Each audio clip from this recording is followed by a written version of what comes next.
जय श्री कृष्ण मित्रों, આપણે લાસ્ટ અંડકોષ જનન જોઈ ગયા।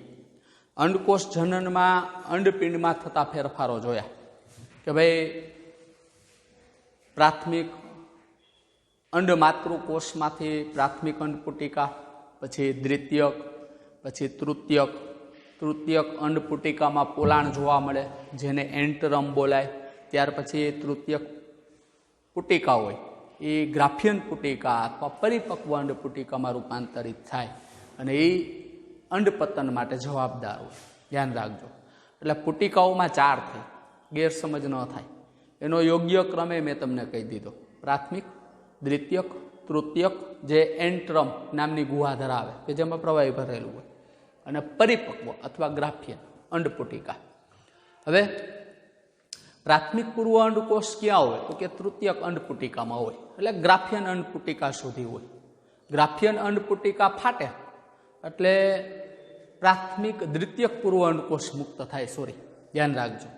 એટલે તૃતીયક અંડપુટિકા હોય ને ત્યાં સુધી તૃતીયક અંડપુટિકામાં પ્રાથમિક પૂર્વ અંડકોષ દ્વિતીય પૂર્વ અંડકોષમાં ફેરવાઈ ગયું। એટલે હવે એ તૃતીયક પુટિકા ગ્રાફિયન પુટિકામાં ફેરવાય ને એટલે હવે એમાં દ્વિતીય પૂર્વ અંડકોષ હોય। આ બાબતને ખાસ ધ્યાનમાં રાખજો, નીટમાં મહત્વનું છે। હવે આગળ વધીએ। ઋતુચક્ર અથવા ગર્ભાશયમાં થતા ચક્રીય ફેરફારો। આ ચક્રીય ફેરફારો એકદમ ઇઝીલી કેમાં જોવા મળે તો આગળ પહેલા ચેપ્ટરમાં જોયું। ધ્યાન રાખજો કે ભાઈ ઋતુસ્ત્રાવ એટલે કે ઋતુચક્ર જે માદા સસ્તનની માદાઓ, એટલે સસ્તનની માદાઓમાં માનવ, પ્રાઇમેટ્સ કે એપ, એટલે આમ તમે જુઓ તો ભાઈ વાનર, પછી એપ, વાનરમાં મહાવાનર, ગોરીલા, ચિમ્પાન્જી, આ બધા વાનર, પછી એપ અને માનવ। એટલે એપ કોણ છે તો કે વાનર અને માનવ ને જોડતી કડી। ધ્યાન રાખજો, જે આપણે ઉદ્વિકાસમાં ભણશું 7મા ચેપ્ટરમાં। ધ્યાન રાખજો। હવે આ બધાયમાં છે ને ઋતુચક્ર જોવા મળે। આ ઋતુચક્રની શરૂઆત યૌવનારંભથી થાય। એટલે મારી પાસે લખવાના પોઈન્ટ ઓછા છે માટે હું તમને અમુક બાબત જે લખવાની છે એ તમને સમજાવું છું। ઋતુચક્રની શરૂઆત યૌવનારંભથી થાય। યૌવનારંભથી શરૂ થાય, જેમાં પ્રથમ યૌવનારંભમાં જે ઋતુસ્ત્રાવ થાય, એટલે કે યૌવનારંભમાં જે પ્રથમ વાર ઋતુસ્ત્રાવ થાય, એટલે કે માદાના જનન માર્ગમાંથી જે દુર્ગંધ મારતો રુધિરયુક્ત સ્ત્રાવ થાય એને બોલાય મીનાર્ચી અથવા એને બોલાય રજોદર્શન। ધ્યાન રાખજો, પ્રથમ ઋતુસ્ત્રાવને ઋતુચક્ર નથી કહેતો, પ્રથમ ઋતુસ્ત્રાવ ને રજોદર્શન બોલાય, એટલે કે ઋતુચક્ર બોલાય કે આ દરમિયાન પહેલી વાર યૌવનારંભમાં માદાના જનન માર્ગમાંથી દુર્ગંધ મારતો સ્ત્રાવ થાય, એટલે કે રુધિરયુક્ત સ્ત્રાવ થાય, જેને રજોદર્શન બોલાય। એટલે યૌવનારંભથી શરૂ થાય અને એ દરમિયાન થતા પ્રથમ સ્ત્રાવ ને રજોદર્શન તરીકે ઓળખવામાં આવે। હવે આ દરમિયાન શું થાય સાંભળજો। આ દરમિયાન શું થાય તો કે માનવની માદાઓમાં, એટલે સસ્તન વર્ગમાં એમાં માનવ, એ માનવની માદાઓમાં સમયાંતરે ઋતુ ચક્ર છે, હું ચક્ર બોલું છું ને અહીંયા સ્ત્રાવ છે, ધ્યાન રાખજો। એ ઋતુચક્ર સમયાંતરે 28 થી 29 દિવસોના અંતરાલે, એટલે 28 થી 29 દિવસ પછી અંતરાલે પુનરાવર્તિત થયા રાખે। આ રીતે આમ પુનરાવર્તિત થયા રાખે। એટલે નીટમાં પૂછાતો પ્રશ્ન કે ભાઈ માનવમાં ઋતુચક્ર નો સમયગાળો જણાવો તો કે 28 થી 29 દિવસ। આ 28 દિવસ લખ્યા છે, જ્યાંથી સ્ટાર્ટ થાય ત્યાંથી 1 દિવસ, એટલે 1 થી 28 કે 29 દિવસ આપણી ટેક્સ્ટમાં લખ્યું છે કે ભાઈ ઋતુચક્રનો સમયગાળો જણાવો। ઋતુચક્ર એનો સમયગાળો તો કે 28 થી 29 દિવસ નો જેમાં પ્રથમ એટલે કે એક કઈ રીતે ગણવાનું હોય તો કે એક પ્રથમ ઋતુચક્ર, પ્રથમ ઋતુસ્ત્રાવ અને બીજા ઋતુસ્ત્રાવ ની વચ્ચેના સમયગાળાને ઋતુચક્ર બોલે. ધ્યાન રાખજો. એટલે પ્રથમ ઋતુસ્ત્રાવ અને બીજા ઋતુસ્ત્રાવ. હવે ઋતુસ્ત્રાવ હવે એ સમજીએ આપણે. સમગ્ર ઋતુચક્રની ઘટનાઓને 3 ભાગમાં વહેંચાય. પહેલી ઘટના ઋતુસ્ત્રાવ હારે, જે 1 થી 5 દિવસ સુધીનો સમયગાળો છે. 1 થી 5 દિવસ. પછી પુટકીય તબક્કો, જે 6 થી 13 દિવસ સુધી ચાલે. 14મા દિવસે અંડ પતન થાય, એટલે કે અંડપિંડમાંથી અંડકોષ મુક્ત થાય. ત્યાર પછી આ 14મો દિવસ. ત્યાર પછી 15 થી 28 કે 29 દિવસ, જેને સ્ત્રાવી તબક્કો કહેવાય, કે જેમાં ગર્ભાશયમાં કેટલાક ફેરફારો થાય. હવે તમે સમજી લ્યો પેલા કે આ ઋતુસ્ત્રાવ થયો એટલે કોને ઋતુચક્ર કહેવાય તો કે આ પ્રથમ ઋતુસ્ત્રાવ. પાછું બીજું ઋતુસ્ત્રાવ થાય, એ વચ્ચે જે ચક્રીય ઘટના છે એને બોલાય ઋતુચક્ર.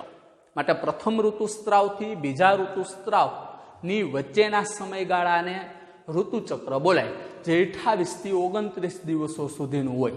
આમ 28 થી 29 દિવસોના અંતરાલે આ ચક્ર ક્રમશઃ પુનરાવર્તિત થયા રાખે.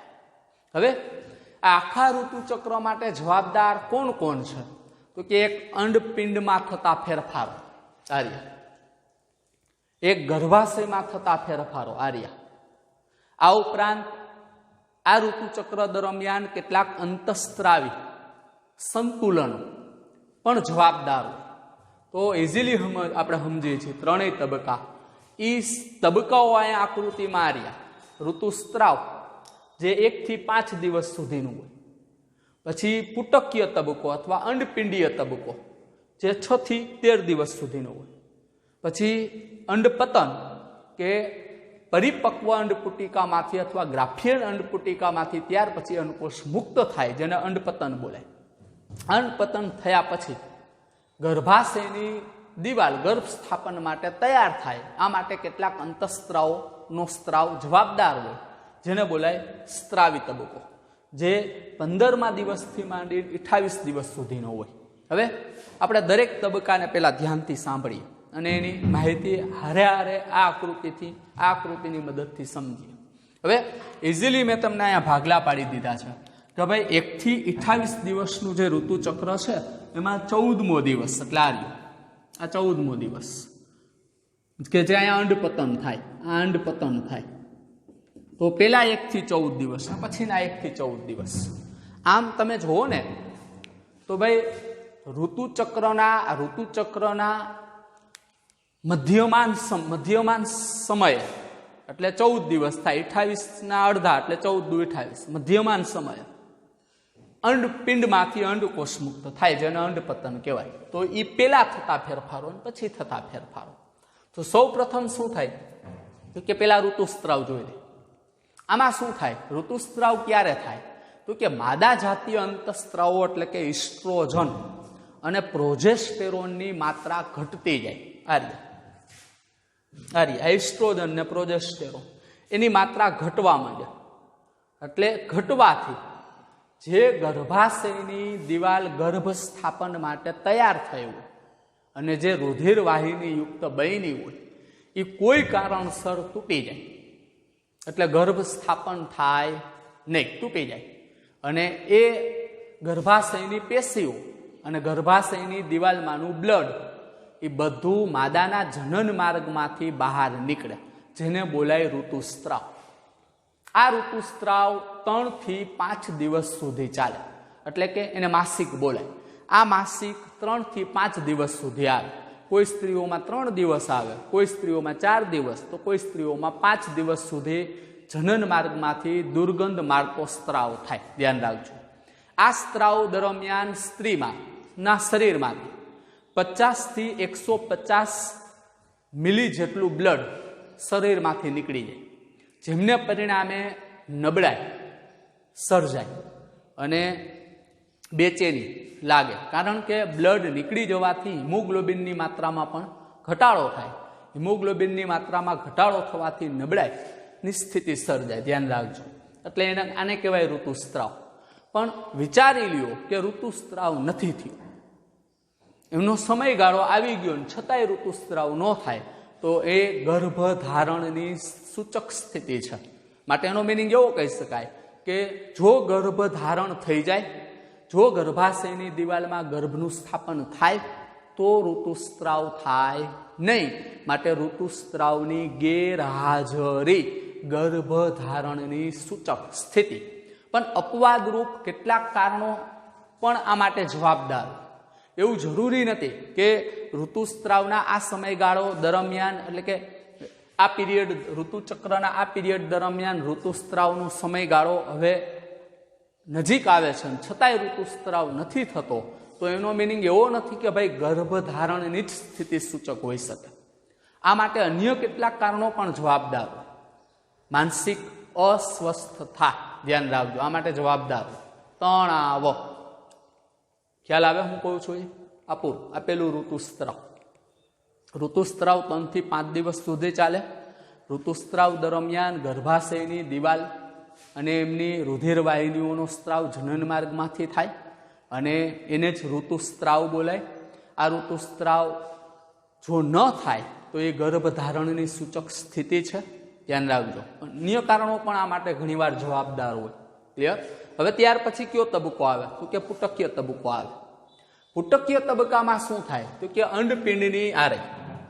અંડપિંડની પ્રાથમિક પુટિકાઓ એ વિકાસ પામે અને ગ્રાફિયન પુટિકા સુધી વિકાસ પામે. અંડપિંડની પ્રાથમિક પુટિકાઓ અને અહીંયા નીચે ગર્ભાશયની જે દિવાલ તૂટી ગઈ હતી હવે એ પાછી વિકાસ પામવાની શરૂ કરે.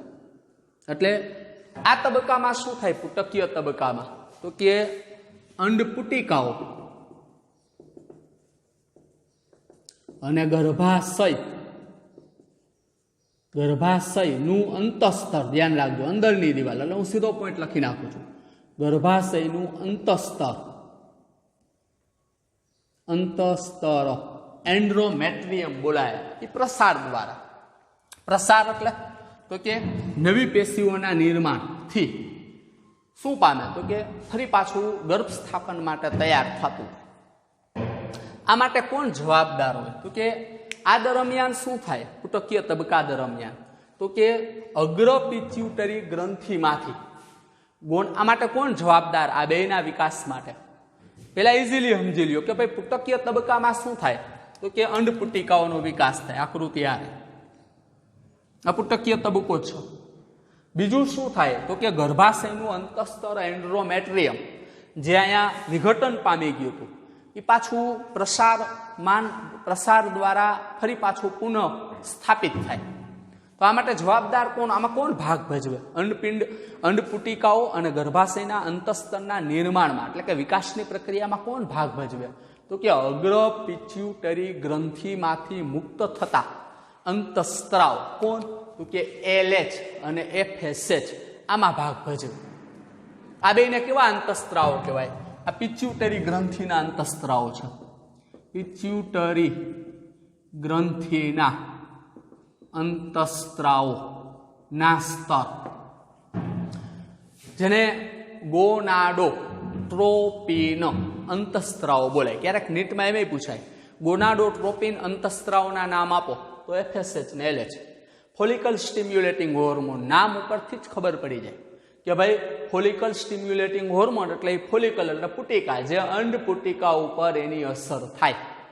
LH લ્યુટિનાઇઝિંગ હોર્મોન, લ્યુટિનાઇઝિંગ એટલે સ્ત્રાવ કરવું, બરાબર છે? એટલે LH લ્યુટિનાઇઝિંગ હોર્મોન સ્ત્રાવ માટે જવાબદાર. આ બંનેના પુટકીય તબક્કા દરમિયાન આ બંનેની માત્રા વધતી જાય. એક સમય એવો આવી જાય કે FSH અને LH ની માત્રા મહત્તમ કક્ષાએ પહોંચે, એટલે જેને પરિણામે ગ્રાફિયન પુટિકાઓ, પ્રાથમિક પુટિકાઓ હોય એ ગ્રાફિયન પુટિકામાં હવે ફેરવાઈ જાય. આને પરિણામે અને એ વિકાસ પામતી અંડપુટિકામાંથી ધીમે ધીમે ઇસ્ટ્રોજન નામના અંતસ્ત્રાવની માત્રા જે ઘટી ગઈ હતી અહીંયા એ વધવા માંડે, એટલે ઇસ્ટ્રોજન વધ્યો. ધ્યાન રાખજો. આ દરમિયાન પ્રોજેસ્ટેરોનની માત્રા ઓછી જ હોય. સાંભળજો હું કહું છું. એટલે કારણ કે અંડપુટિકામાંથી ઇસ્ટ્રોજન, માદા જાતીય અંતસ્ત્રાવ ઇસ્ટ્રોજનનું નિર્માણ થાય, ધ્યાન રાખજો.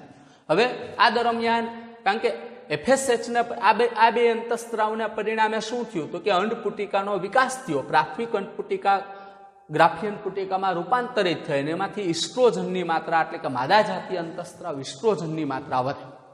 એક સમય એવો આવી જાય કે આ બંને અંતઃસ્ત્રાવોમાં ની માત્રા વધતા, એમાં ખાસ કરીને એલએચની માત્રા વધતા એટલે એલએચની ચરમસીમા આવી જાય, અતિ એલએચનું પ્રમાણ, ઊંચું એલએચનું પ્રમાણ તરત જ ગ્રાફિયન પુટિકામાંથી અંડકોષને મુક્ત કરે, જેને બોલાય અંડપતન. આમ અંડપતનની ઘટના દરમિયાન તમે જોઈ શકો એફએસએચ અને એલએચ બેયની માત્રા વધારે હોય. પણ અંડપતનની ઘટના દરમિયાન એ બંનેમાંથી ક્યાં અંતઃસ્ત્રાવોની ઊંચી માત્રા હોય તો તમે જોઈ શકો છો એલએચ, લ્યુટિનાઇઝિંગ હોર્મોન, ધ્યાન રાખજો. આને બોલાય લ્યુટિયલ તબક્કો, પુટકીય તબક્કો. આપો પુટકીય તબક્કા. હવે પુટકીય તબક્કામાં શું થઈ ગયું તો કે અંડપતન થઈ ગયું. એ તબક્કા પછી હવે અંડપતન બાદ સ્ત્રાવી તબક્કો આવે. સ્ત્રાવી તબક્કામાં શું થાય તો કે જે અંડપુટિકામાંથી અંડકોષ મુક્ત થયો એ અંડપુટિકા હવે કોર્પસ લ્યુટિયમમાં ફેરવાય. આ કોર્પસ લ્યુટિયમ છે. એ કોર્પસ લ્યુટિયમ વિકાસશીલ થતું જાય. જેમ જેમ વિકાસ પામે એમ એમાંથી પ્રોજેસ્ટેરોન નામનો અંતઃસ્ત્રાવ ઉત્પન્ન થાય. એટલે હવે જો અહીંયા પ્રોજેસ્ટેરોનની માત્રા વધી, ઇસ્ટ્રોજન ઘટ્યો, કારણ કે અંડપુટિકા હવે વિકાસ પામતી નથી. એટલે અંડપુટિકામાંથી જે ઇસ્ટ્રોજન મુક્ત થવાનો હતો એ નહીં થાય, એટલે ઘટી ગયું, એની માત્રા ઘટવા માંડી, ધ્યાન રાખજો. અને પ્રોજેસ્ટેરોનની માત્રા વધવા માંડી એટલા માટે કારણ કે પ્રોજેસ્ટેરોન આ કોર્પસ લ્યુટિયમમાંથી મુક્ત થાય છે અને ઇસ્ટ્રોજન છે એ અહીંથી મુક્ત થાય છે, ધ્યાન રાખજો, આ પુટિકાઓમાંથી. એટલે ઇઝીલી સમજાઈ જાય એવું છે. જેમ જેમ પ્રોજેસ્ટેરોનની માત્રા વધે એમ આ પ્રોજેસ્ટેરોન ગર્ભાશયનું અંતઃસ્તર એન્ડ્રિયોમેટ્રિયમના વિકાસને પ્રેરે અને આ એન્ડ્રિયોમેટ્રિયમ ગર્ભાશયની દિવાલને ગર્ભ સ્થાપન માટે તૈયાર કરે અને ગર્ભની જાળવણી માટે પણ જવાબદાર હોય. પરંતુ કોઈ કારણસર ફલન થતું નથી.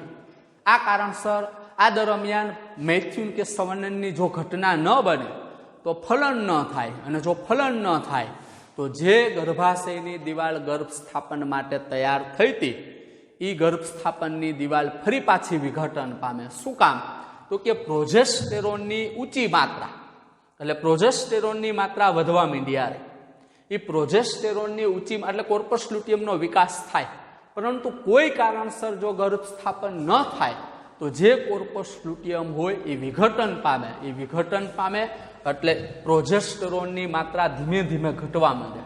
જેવી પ્રોજેસ્ટેરોનની માત્રા ઘટે એટલે જે ગર્ભાશયની દિવાલ માટે ગર્ભાશયની દિવાલના વિકાસ માટે જે જવાબદાર પ્રોજેસ્ટેરોનની જરૂર હતી એની માત્રા ઘટે. જેવી એની માત્રા ઘટે એટલે તરત જ જે ગર્ભ સ્થાપન માટે દિવાલ તૈયાર થઈ હતી એ પાછી તૂટે અને માદાના જનન માર્ગમાંથી ફરી પાછો એમનો રુધિર સાથે ગર્ભાશય પેશીના ટુકડાઓ બહાર આવે, જેને માસિક ઋતુચક્ર એટલે ફરી પાછું એને ઋતુચક્ર કહેવાય. આમ નવા ઋતુચક્રની શરૂઆત થઈ. નવા ઋતુચક્ર દરમિયાન માદા જાતીય અંતઃસ્ત્રાવ એટલે ઇસ્ટ્રોજન અને પ્રોજેસ્ટેરોનની માત્રા ઓછી હોય. જેવી એની માત્રા ધીમે ધીમે વધે એટલે નવું ચક્ર ફરી પાછું સ્ટાર્ટ થાય, ધ્યાન રાખજો. આમ સ્ત્રીઓમાં 50 વર્ષની ઉંમર સુધી 45 થી 50 વર્ષની એટલે કે સ્ત્રીઓમાં માસિક ઋતુચક્ર કયા સમયગાળા દરમિયાન કાર્યરત હોય તો કે યૌવનારંભથી શરૂ કરી અને 45 થી 50 આપણી ટેક્સમાં 50 વર્ષ આપ્યું, 50 વર્ષ સુધીના આ સમયગાળા દરમિયાન ઋતુચક્ર જોવા મળે. જ્યાં સુધી ઋતુચક્ર જોવા મળે ત્યાં સુધી સ્ત્રી ગર્ભ ધારણ કરી શકે, માટે આને ગર્ભાવધિ કાળ હોતે કહેવાય, ધ્યાન રાખજો. ગર્ભાવધિ કાળનો સમયગાળો જણાવો તો કે યૌવનારંભથી શરૂ કરી અને 45 થી 50 વર્ષનો સમયગાળો. જ્યાં સુધી ઋતુસ્ત્રાવ થાય છે ત્યાં સુધી સારા સ્વાસ્થ્યની નિશાની કહેવાય, ધ્યાન રાખજો. 45 થી 50 વર્ષની ઉંમર પછી ઋતુસ્ત્રાવ બંધ થઈ જાય, જેને બોલાય મેનોપોઝ. અને જો પહેલી વાર ઋતુચક્ર થાય એટલે પહેલી વાર માદાના જનનમાંથી જે સ્ત્રાવ થાય એને બોલાય મીનાર્ચી અથવા એને બોલાય રજો દર્શન. અને 45 થી 50 વર્ષ પછી આ સ્ત્રાવ બંધ થઈ જાય એને બોલાય મેનોપોઝ. ધ્યાન રાખજો, રજો નિવૃત્તિ. આ સમય પછી હવે પછીના સમયગાળામાં સ્ત્રી ગર્ભધારણ કરી ન શકે. ધ્યાન રાખજો. અહીંયા આ ઋતુચક્રની સંપૂર્ણ માહિતી હતી. ક્યારેક નીટમાં આકૃતિ છાપેલી પણ હોય, આકૃતિ છાપેલી હોય ને આ આકૃતિને ધ્યાનમાં રાખીને આ બધા ફેરફારો પૂછાય. આ પિટ્યુટરી ગ્રંથિના અંતઃસ્ત્રાવોના સ્તર છે, આ અંડપિંડમાં થતી ઘટનાઓ છે, આ અંડપિંડીય અંતઃસ્ત્રાવોના સ્તર છે, કારણ કે આ અંતઃસ્ત્રાવો બે અંડપિંડમાંથી મુક્ત થયા છે, દેખાય છે તમને. અને આ ગર્ભાશયમાં થતા ફેરફારો છે, ધ્યાન રાખજો. અહીંયા અંડપતનનો સમયગાળો છે, અહીંથી આ પુટકીય તબક્કો છે, આ સ્ત્રાવી તબક્કો છે, અને અહીંથી નવા ચક્રની શરૂઆત થઈ જાય એટલે પાછું અહીંયા હતા અહીંયા આવી જાય. આ નવા ચક્રની શરૂઆત થઈ ગઈ. ધ્યાન રાખજો. ક્યાં અંતઃસ્ત્રાવોની માત્રા વધે છે એ ખાસ મહત્વનું છે, બરાબર. અંડપતન ઋતુસ્ત્રાવથી અંડપતનના તબક્કા દરમિયાન FSH અને LH ની માત્રા વધે. એ જ રીતે ઇસ્ટ્રોજન અને પ્રોજેસ્ટેરોનની માત્રા એ વધે, ધ્યાન રાખજો. પણ અંડપતન સમયે LH ની માત્રા સૌથી મહત્તમ હોય, ધ્યાન રાખજો. અંડપતન પછી બે અંતઃસ્ત્રાવોની માત્રા ઘટતી જાય. અહીંયા અંડપતન પછી પ્રોજેસ્ટેરોનની માત્રા વધે અને ઇસ્ટ્રોજનની માત્રા ઘટે. અંત સમયમાં બંને અંતઃસ્ત્રાવોની માત્રા ઘટે. આમ માદા જાતીય અંતઃસ્ત્રાવોના ઓછા પ્રમાણેના પરિણામે નવું ઋતુચક્ર શરૂ થાય. હવે એના પછીનો મુદ્દો કયો છે? હવે તો કે ત્યાર પછીનો મુદ્દો આપણે લઈએ છીએ ગર્ભસ્થાપન. ધ્યાન રાખજો. એટલે ગર્ભસ્થાપન. હવે વિચારી લ્યો કે ફલન થાય છે, સંવનન દરમિયાન ફલન થાય છે, તો નિર્માણ પામતો જે ફલિતાંડ છે એ ગર્ભમાં કઈ રીતે સ્થાપન પામે અને કઈ રીતે આગળ એમનો વિકાસ થાય એ જોઈએ હવે આપણે. એટલે ગર્ભસ્થાપન એના પછીનો મુદ્દો.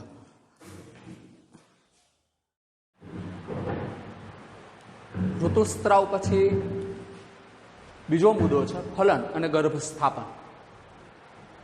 અહીંયા બે મુદ્દાની ચર્ચા કરવાની છે.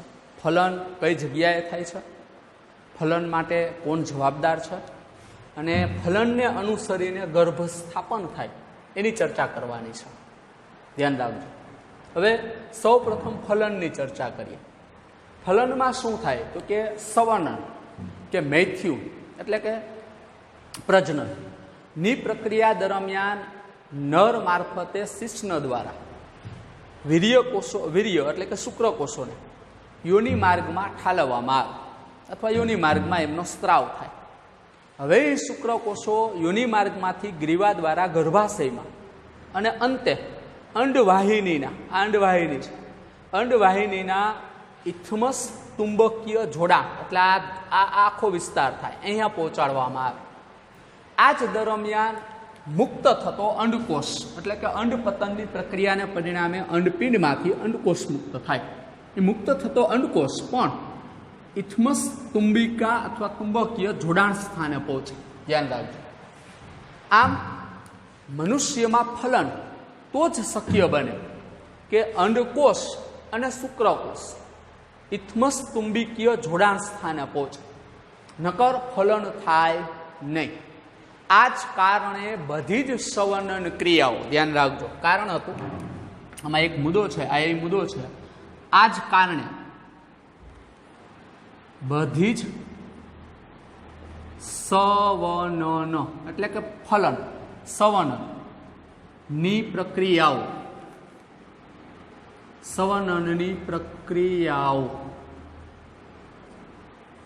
ફલન અને ગર્ભધારણ માં પરિણમતી નથી. શા માટે? તો કે મનુષ્યમાં ફલનની ઘટના દરમિયાન સાંભળજો, શુક્રકોષ અને અંડકોષ ચુંબકીય ઇથમસ જોડાણ સ્થાને જો ન પહોંચે એક જ સમયે તો ફલન થાય નહીં. માટે અંડપિંડમાંથી મુક્ત થતો અંડકોષ અને સંવનન એટલે કે મેથ્યુન દરમિયાન મુક્ત થતા શુક્રકોષો એ બે એક સાથે ઇથમસ ચુંબકીય જોડાણ સ્થાને પહોંચવા જરૂરી છે. અને જો બે એક સાથે ત્યાં પહોંચે તો જ ફલન થાય અને ફલનને અનુસરીને ગર્ભધારણ કે ગર્ભ સ્થાપન શક્ય બને. ધ્યાન રાખજો. માટે કહી શકાય કે બધી જ સંવનન ક્રિયાઓ ફલન એટલે કે મેથ્યુનની ક્રિયા એટલે કે પ્રજનનની પ્રક્રિયા એ ફલન અને ગર્ભધારણ કે ગર્ભ સ્થાપનમાં પરિણમી શકે નહીં. અહીંયા આકૃતિ દોરેલી છે સંપૂર્ણ ક્રિયાવિધિ. અહીંયા અંડપિંડમાંથી મુક્ત થતો અંડકોષ અહીંયા આવે, ત્યાર પછી એ વહન પામીને અહીંયા તુંબિકા ઇથમસ એ બે વચ્ચેનો વિસ્તાર છે અહીંયા આવે. એ જ દરમિયાન શુક્રકોષનો સ્ત્રાવ નર મારફતે યોનિ માર્ગમાં થાય, ત્યાંથી શુક્રકોષ ગ્રીવા મારફતે ગર્ભાશય અને અંતે અંડવાહિનીના તુંબિકા ઇથમસ જોડાણ સ્થાને પહોંચે અને અહીંયા ફલન થાય. માટે ફલનનું સ્થાન ધ્યાન રાખજો. મનુષ્યમાં ફલન ક્યાં થાય તો કે ઇથમસ તુંબકીય જોડાણ સ્થાન. આ આન્સર થયો. હવે ફલનની પ્રક્રિયામાં શું થાય તો કે કોને ફલન કહેવાય તો કે શુક્રકોષ અંડકોષમાં દાખલ થાય એને ફલન કહેવાય. આ દરમિયાન શુક્રકોષ હોય, આ શુક્રકોષ છે, એ શુક્રકોષ આ અંડકોષ છે એટલે કે દ્વિતીય પૂર્વ અંડકોષ છે. આપણે આગળ ભણી ગયા. અંડપતનની પ્રક્રિયા દરમિયાન અંડપિંડમાંથી મુક્ત થતો અંડકોષ એ દ્વિતીય પૂર્વ અંડકોષ હોય. આ દ્વિતીય પૂર્વ અંડકોષ લિંગી રંગસૂત્રીય બાબતે એન હોય. ધ્યાન રાખજો, એકકીય. હવે એ અંડકોષ ત્યારે જ મુક્ત થાય કે એમની ફરતે અન્ય આવરણોનું નિર્માણ, રક્ષણાત્મક આવરણોનું નિર્માણ થઈ ગયું એટલે એ અંડપિંડમાંથી મુક્ત થાય. હવે મુક્ત થતો અંડકોષ હોય એ શુક્રકોષ એટલે કે તુંબિકા ઇથમસ જોડાણ સ્થાને શુક્રકોષ વડે ઘેરાય. આ રે આકૃતિ. હવે એ દરમિયાન શુક્રકોષો દ્વિતીય પૂર્વ અંડકોષના કોરોના રેડિયેટા ના કોષો અથવા જૂના પેલ્યુસિડા, ખાસ કરીને જૂના પેલ્યુસિડાના કોષોના સંપર્કમાં આવે. એ સંપર્કમાં આવે એ દરમિયાન શુક્રકોષના શુકાગ્ર, ધ્યાન રાખજો, માંથી હાયલ્યુરોનિડેસ નામનો ઉત્સેચક ઉત્પન્ન થાય. એ ઉત્સેચક જૂના પેલ્યુસિડા અને પરિઅંડપિંડીય અવકાશ અથવા અંડપળ, આ અંડપળ છે, એ અંડપળમાં કેટલાક ફેરફારો પ્રેરે. એ ફેરફારોને પરિણામે શુક્રકોષનું શીર્ષ અને મધ્ય ભાગ અંડકોષ દ્વિતીય પૂર્વ અંડકોષના કોષ રસના સંપર્કમાં આવે, જેને પરિણામે દ્વિતીય પૂર્વ અંડકોષ ફરી પાછું પોતાનું અર્ધીકરણ 2 એ પૂરું કરે અને જેને પરિણામે એમાંથી એક પરિપક્વ અંડકોષ અને દ્વિતીય ધ્રુવકાયનું નિર્માણ થાય, જે આગળ ભણી ગયા. હવે શું થાય તરત જ તો કે શુક્રકોષના શીર્ષ, શુક્રકોષનું કોષ કેન્દ્ર એ નર પ્રકોષ કોષ કેન્દ્રમાં રૂપાંતરિત થઈ જાય.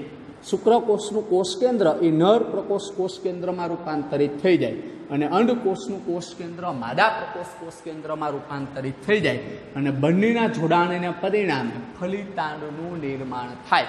અને ફલિતાંડ એકકીય ફલિતાંડ એક કોષીય રચના છે અને જેનું લિંગી રંગસૂત્રીય બંધારણ હવે થઈ ગયું દ્વિકીય 2n. ધ્યાન રાખજો. આખી ફલનની ઘટના હતી. અહીંયા ફલન દરમિયાન શુક્રકોષના શુકાગ્રહમાં રહેલો હાયલ્યુરોનિડેસ ઉત્સેચક એ અંડપળ અને જોના પેલ્યુસિડાના આવરણમાં ફેરફારો પ્રેરી અને અંડકોષના એટલે કે દ્વિતીય પૂર્વ અંડકોષના કોષ રસમાં પ્રવેશે.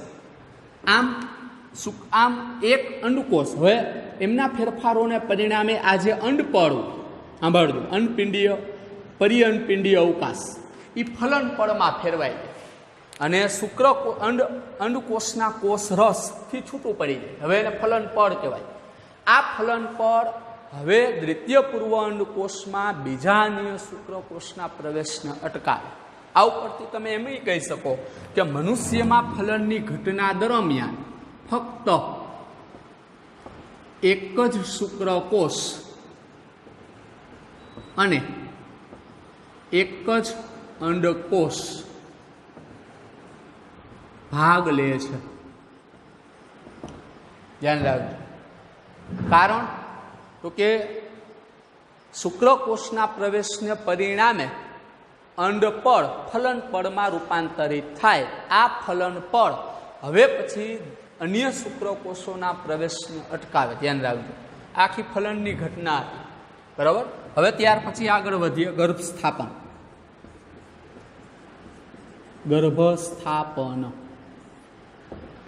હવે શું થાય તો કે ફલિતાંડ, આ ફલિતાંડ છે. એ ફલિતાંડ અંડવાહિનીમાંથી ઇથમસ દ્વારા ગર્ભાશયમાં પહોંચે, આગળ વધે. એ દરમિયાન ફલિતાંડમાં વિખંડન એટલે કે સમભાજન પ્રકારે વિભાજનો થાય અને 2, 4, 8 અને 16 એટલે કે આ 2, 4, 8 અને 16 કોષોનું નિર્માણ થતું જાય. આ કોષોને બોલાય ગર્ભીય કોષો અથવા બ્લાસ્ટોમિયર્સ. ઇંગ્લિશ શબ્દ પૂછાય છે ખૂબ જ. ગર્ભીય કોષો અથવા ગર્ભકોષ્ઠી કોષો અથવા બ્લાસ્ટોમિયર તરીકે ઓળખવામાં આવે. જ્યારે ફલિતાંડ 8 થી 16 કોષીય અવસ્થામાં રૂપાંતર પામે એટલે 1 માંથી 2, 2 માંથી 4 એટલે આ રીતે હોય. આ ફલિતાંડ છે. એ ફલિતાંડ એક કોષી રચના છે.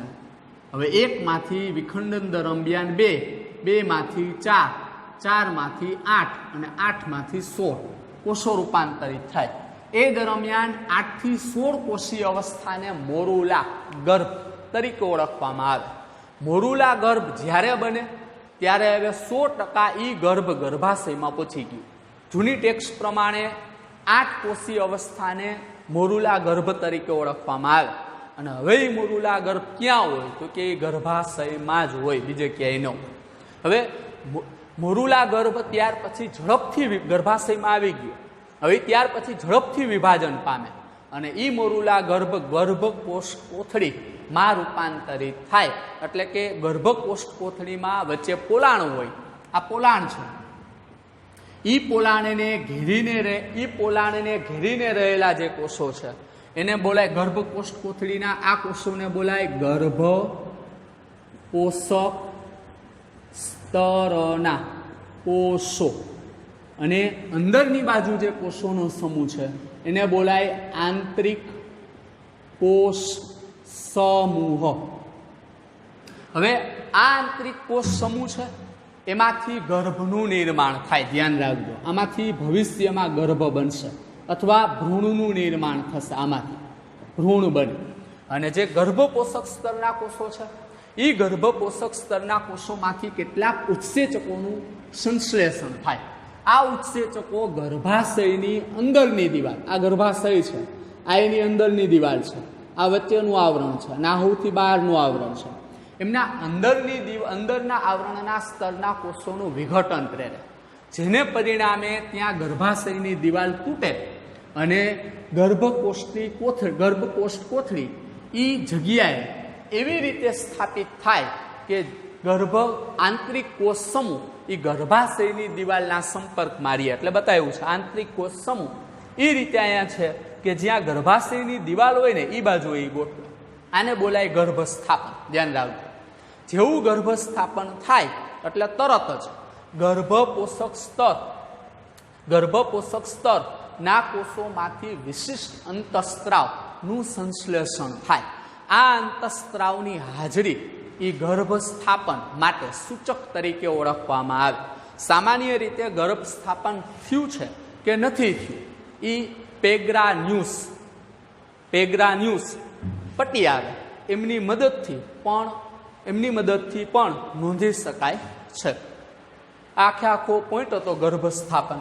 અહીંયા આપણે ગર્ભસ્થાપનને ધ્યાનમાં રાખીને MCQ પૂછાય તો આ આકૃતિ ગર્ભકોષ કોથળીની છે. ધ્યાન રાખજો. 8 થી 16 કોષીય અવસ્થાને મોરુલા ગર્ભ કહેવાય. મોરુલા ગર્ભ ઝડપથી વિભાજન પામી અને ગર્ભકોષ કોથળીમાં રૂપાંતર પામે. પછી ચર્ચા કરવાની કે ભાઈ ગર્ભકોષ કોથળીની ફરતે રહેલા ગર્ભકોષ્ઠી કોષોને બોલાય પોષક સ્તરના કોષો અને અંદર રહેલા કોષોના સમૂહને બોલાય આંતરિક કોષ સમૂહ. હવે આ ગર્ભકોષ કોથળી ગર્ભાશયની દિવાલ અંદરના આવરણમાં એટલે કે અંદરની દિવાલમાં સ્થાપન પામે એ દરમિયાન ધીમે ધીમે આંતરિક કોષ સમૂહમાંથી ભ્રૂણનું સર્જન થાય. આ દરમિયાન ગર્ભપોષક સ્તરના કોષોમાંથી કેટલાક ઉત્સેચકોનું સંશ્લેષણ થયું. કેવી રીતે સ્થાપન થાય તો કહેવાનું કે ઉત્સેચકો અહીંથી સંશ્લેષણ પામે જે ગર્ભાશયની આંતરિક દિવાલનું પાચન કરે, જેને પરિણામે ગર્ભકોષ કોથળી એ રીતે ગર્ભાશયની દિવાલમાં સંપર્કમાં આવે કે જ્યાં આંતરિક કોષ સમૂહ હોય એ ગર્ભાશયની દિવાલ તરફ ગોઠવાય. જેવું સ્થાપન થાય એટલે ગર્ભપોષક સ્તરના કોષોમાંથી વિશિષ્ટ અંતઃસ્ત્રાવનું સંશ્લેષણ થાય. આ અંતઃસ્ત્રાવની હાજરી ગર્ભ સ્થાપનના સૂચક તરીકે ઓળખવામાં આવે, જે યુરિનમાં એમની હાજરી જોવા મળે. ધ્યાન રાખજો, આખો મુદ્દો હતો માટે અહીંયા હાવ સરળ પોઈન્ટ છે. બે જ ટોપિક છે, ફલન અને ગર્ભસ્થાપન. ધ્યાન રાખજો, અહીંયા ગર્ભસ્થાપનને ધ્યાનમાં રાખીને આ આકૃતિને ધ્યાનમાં લેવાની છે અને ફલનમાં બે મુદ્દા લેવાના છે કે બધી જ સંવર્ણન સમજાવો, કારણ આપો. બધી જ સંવર્ણન પ્રક્રિયાઓ ફલન કે ગર્ભધારણમાં અથવા ગર્ભસ્થાપનમાં પરિણમતી નથી. બીજો એક મુદ્દો સમજાવો, મનુષ્યમાં ફલનની પ્રક્રિયા દરમિયાન એક જ શુક્રકોષ અને એક જ અંડકોષ ભાગ લે છે. આ બે કારણ છે નાના એવા. હવે ત્યાર પછીનો મુદ્દો આગળ લેશું, ગર્ભધારણ અને પ્રસૂતિ. બંને મુદ્દા એક સાથે જ જોઈન્ટ આપણે લઈ લેશું. આકૃતિને ખાસ ધ્યાનમાં લેવી. આકૃતિને ધ્યાનમાં રાખીને નીટમાં પ્રશ્નો ખૂબ જ સરળતાથી પૂછાય છે. આ આકૃતિ છાપેલી હોય અને ધ્યાનમાં રાખીને પણ નીટના પ્રશ્નો હોય એનો જવાબ તમે સરળતાથી આપી શકો. ક્રમને પણ ધ્યાનમાં લેવો. સૌ પ્રથમ દ્વિતીય પૂર્વ અંડકોષ મુક્ત થાય, ત્યાર પછી ફલન થાય, ત્યાર પછી વિખંડનની ઘટના બને, વિખંડનને પરિણામે મોરુલા ગર્ભ બને, મોરુલા ગર્ભ ગર્ભકોષ કોથળીમાં રૂપાંતરિત થાય અને ગર્ભકોષ કોથળીનું ગર્ભાશયની અંદરની દિવાલમાં સ્થાપન થાય. ધ્યાન રાખજો. નેક્સ્ટ મળીએ.